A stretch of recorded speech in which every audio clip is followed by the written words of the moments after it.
Welcome to Luca and Miguel. Enjoy the video. In this video, I will show how to make mini burritos out of paper. First, gather your essential crafting supplies: paper, scissors, and glue. Selecting thin, flexible paper is key for easy folding and shaping. Before you begin cutting, prepare a small, circular template.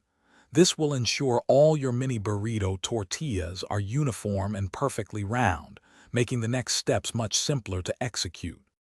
Now, let's create the base for our mini burritos. Carefully cut out a perfect circle using the template you prepared. Aim for a diameter of about 3.5 inches for an ideal mini size. Once cut, gently crease the paper circle in half. This fold marks the center, guiding you for the next steps and ensuring a symmetrical burrito shape. Quick recommendation: if you're finding this video helpful, please hit that subscribe button and give us a like.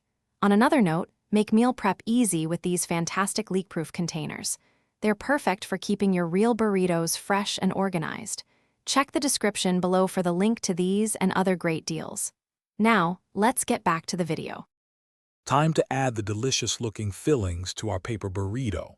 Grab various colored papers. Cut small strips of brown or yellow paper to represent meat and cheese. Use green paper for fresh lettuce and a touch of red for salsa. Carefully arrange these colorful paper fillings on one half of your paper circle, making it look appetizing. With your fillings in place, it's time to fold your mini burrito. First, fold the bottom edge of the paper circle up and over your arranged fillings.